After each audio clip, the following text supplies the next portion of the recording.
We've all heard the saying that you can't outrun the law. Well, for two cruise ships, that is definitely proven to be the case. Chris here with High Seas Cruising, and welcome to today's video. Alright, now before I get into my cruise ship story, I do want to share a little story with y'all today about the kindness of strangers, and just a reminder that there are really good people out there.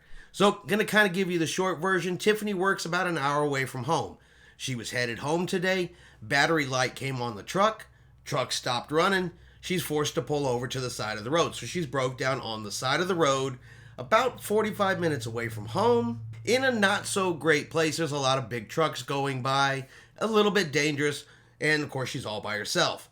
She gives me a call. I am stuck at work, at least for that exact moment. I let her know, hey, as soon as I get done, I'm headed right to you.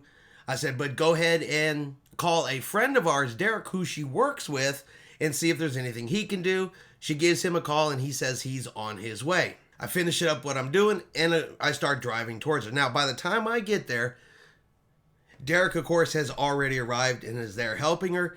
But there is also another gentleman there, a gentleman by the name of Josh, who saw her sitting on the side of the road, pulled over to help her, and to make sure she wasn't there by herself, alone, without anybody to assist her at all. Now, luckily, it turned out it wasn't a super big deal. For whatever reason, the air conditioner belt started coming apart, got underneath the alternator belt and caused it to pop off the alternator, drain the battery, killed the vehicle.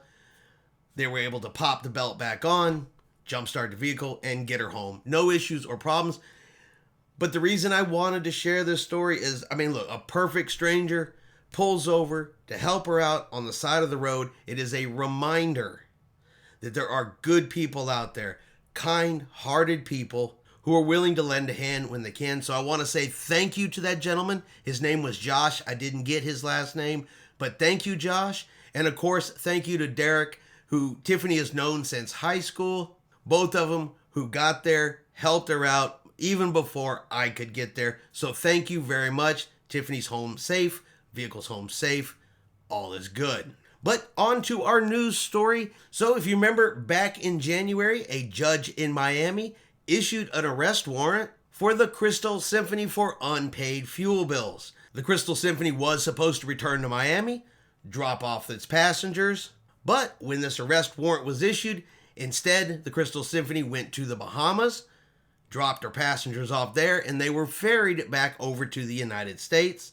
And then we saw something similar happen with the Crystal Serenity, supposed to dock in Aruba. That wasn't allowed to happen. She also had to come back to the Bahamas and have her passengers either ferried back to the United States or another form of transportation found for them. So neither one of those two cruise ships, of course, were going to come back to the United States with an arrest warrant issued for them. That's why they chose to stay over in the Bahamas. However, that didn't work out quite as well for them either. So both cruise ships went over to dock in Freeport in the Bahamas. And when they did, guess what? The 5-0 was there waiting on them, and both cruise ships were taken into custody. Now, of course, remember when we say arrest a cruise ship, taken into custody, it simply means that they were seized. Just like any other, just like a house or a car or any other property that's seized by law enforcement. These two cruise ships were seized. Law enforcement boards the cruise ship and simply takes possession of it, provides documentation to the captain of the ship and to the owner of the cruise ships as well. So now, when these two cruise ships were seized, there were no passengers on board. So nobody passenger-wise was affected by this seizure. And the crew members that were on board, they've already been informed that this seizure will not impede them. So if they were scheduled to get off the cruise ship for vacation, travel home, whatever the case may be, they are still going to be allowed to do that. None of the crew members are going to be held. Only the property, which is going to be the two cruise ships. And this is all over unpaid fuel bills. So it proves that even a cruise ship cannot escape the law. Now, what is going to be the future for Crystal Cruises? At this point, we still don't know. They are a popular luxury cruise brand.